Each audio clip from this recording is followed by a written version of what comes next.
ప్రభు అయినటువంటి యేసుక్రీస్తు నామానికి స్తోత్రాలు. నేటి క్రైస్తవ సమాజంనకు ప్రభు పేరిట వందనాలు తెలియజేసుకుంటున్నాం.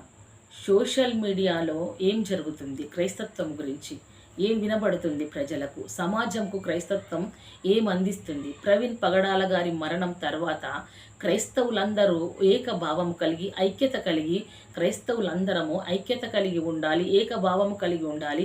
క్రైస్తత్వాన్ని అనగా క్రీస్తు సామ్రాజ్యాన్ని ముందుకు తీసుకెళ్ళాలి, క్రీస్తు ప్రేమను అందరికీ చూపించాలి, మనం ఏ విధముగా ఉండాలని ప్రయత్నాలు చేశారు, పోరాడారు కదా, పరిగెత్తిన తర్వాత కొద్ది రోజులకే సోషల్ మీడియా ఏమైంది, కొంతమంది గొప్ప మనసు కలిగి ప్రవీణ్ పగడాల గురించి కొట్లాడుతున్నారు, ఇంకొంతమంది దేని కొరకు కొట్లాడుతున్నారు.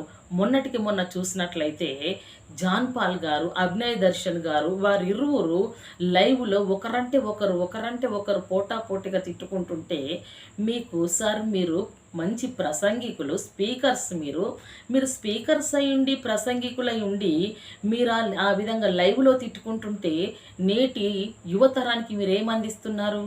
అక్కడ ప్రసంగాలు చేస్తున్నారు, వచ్చి లైవ్లో తిట్టుకుంటున్నారు. లైవ్లో తిట్టుకోవడము రహస్యంగా కాదు. వారు ఏమనుకున్నాలి? యువతరం మిమ్మల్ని చూసి ఏమనుకున్నాలి? ఏదో ఒకరు అన్నారు అనంటే ఒకరు తగ్గించుకోకపోవచ్చు, తగ్గించుకునే సమయం లేకపోవచ్చు.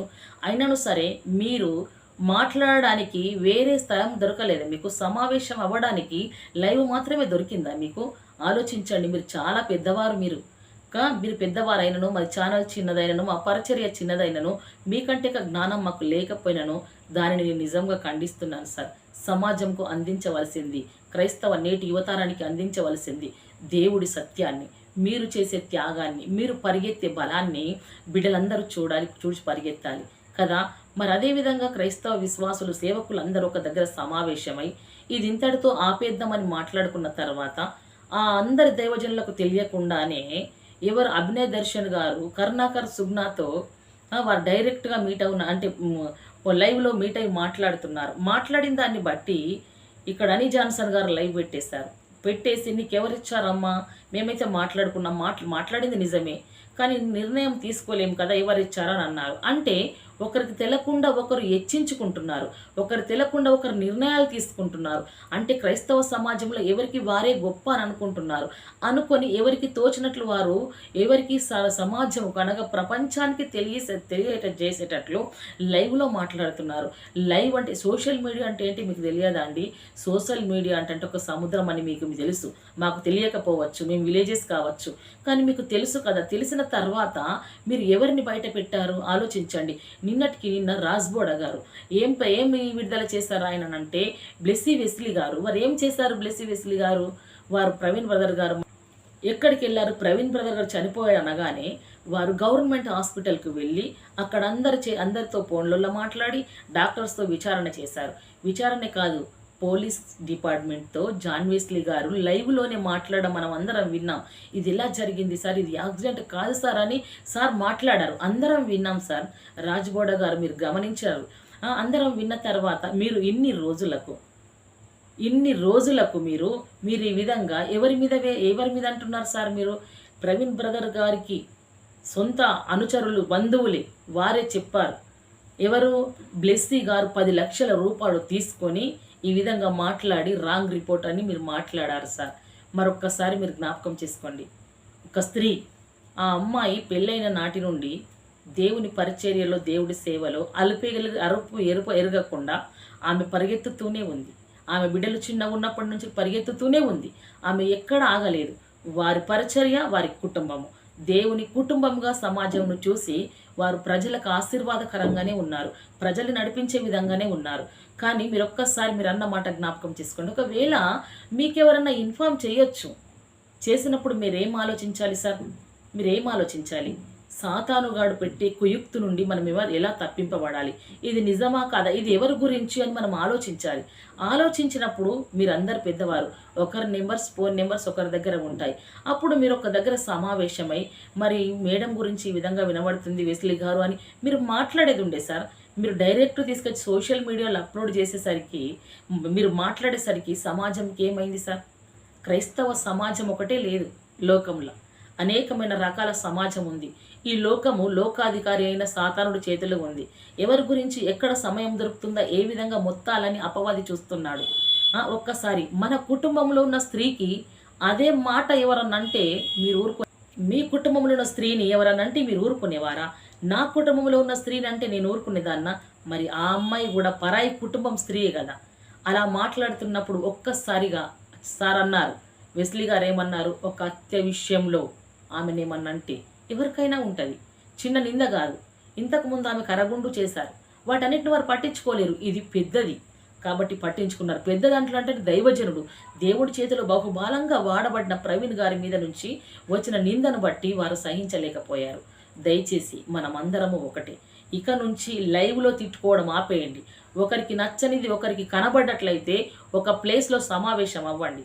ఒక ప్లేస్లో సమావేశమై మీకు ఎంత తిట్టుకోవాలనిపిస్తే అంత తిట్టుకోండి, ఆయాసం అంతా తొలగించుకోండి. ఆ కాలంలో పెంతెకొస్త పండుగ దినం వచ్చినప్పుడు అందరు మేడగదిలో కూర్చున్నప్పుడు ప్రార్థిస్తున్నప్పుడు వారందరూ ఏక మనసుతో ఏక తాత్పర్యంతో ప్రార్థించారు. అలా ప్రార్థిస్తున్నప్పుడు ఆకాశము నుండి పరిశుద్ధాత్ముడు అగ్ని నాలుకల వల్ల వచ్చి ఒక్కొక్కరి నాలుకను అగ్నిగా మార్చి విభజించాడు. అప్పుడు వారందరి మీదకి పరిశుద్ధాత్ముడు వచ్చి వాక్శక్తిని కుమ్మరించాడు. దేని కొరకు? దేవుడి సామ్రాజ్యాన్ని, దేవుడి అధికారం కలిగిన వాక్కును సమాజంకు అందించాలనే శక్తిని పొందుకున్నారు. మరి మీరేంటండి, నా మరణము చేత క్రైస్తవ్యము ఐక్యత కావాలి అని ప్రవీణ్ బ్రదర్ గారు వారి అనుచరులతో చెప్పినట్టు మనం వీడియోలు చూస్తున్నాం. తన మరణం తర్వాత కొద్ది రోజులు మాత్రమే ఐక్యభావము కలిగిన బ్రతికిన క్రైస్తవులు ఇప్పుడు తన మరణించిన తర్వాత ఒకరిని మించి ఒకరు ఈ నిందలేంటండి, లైవ్లో తిట్టుకోవడం ఏంటి? ఏ నాలుకలు మీకు విభజించినంత మట్టు దూరాయి? మరి ఎవరి వశంలో మీరయ్యారు? ఏ ఆత్మ వశంలో మీరయ్యారు? పరిశుద్ధాత్మ వశములో అయితే మీరు ఒకరన్న దాన్ని ఒకరు ఓర్చుకొని ఒకరి గురించి వినబడ్డ దాన్ని మీరు లోపలని పరిష్కరించేవారు. మీరు ఆ రీతిగా పరిష్కరించక మీరు బట్టబయలు చేశారంటే మన హృదయంలో ఏముంది? మన హృదయం ఎవరు దోచుకున్నారు? ఏ అపవాది దోచుకుంది? ఒక్కసారి పరీక్షించుకునాలి. నేను మా ఛానల్ చిన్నదే కావచ్చు, మేము జ్ఞానం లేని వారమే కావచ్చు, మీరు జ్ఞానులు కదా. అందరూ ఒక దగ్గర సమావేశం అవి మీరు కలిసి ఏంటి అని పరిశీలించి మాట్లాడండి. రాజ్బోడ గారు మీరు ఒక మంచి మాట అన్నారు. బ్రదరు అతని పేరు మీద 5-10 ఎకరాల ల్యాండ్ తీసుకొని అక్కడ లైబ్రరీ స్థాపిస్తే, ఒక పార్కు చేస్తే అక్కడికి అందరూ, నిజమే సార్, అది మంచి ఆలోచన, దాని గురించి మీరు ప్రయాసపడండి, మీరంటే నాకు చాలా గౌరవం. ఒక్కసారిగా మీరు అది తన్న తర్వాత నాకు ఎందుకు అనిపించింది అంటే, ఒక స్త్రీ అని కూడా చూడకుండా బయట ఎందుకు పెట్టారు సార్ అనేది అనిపించింది.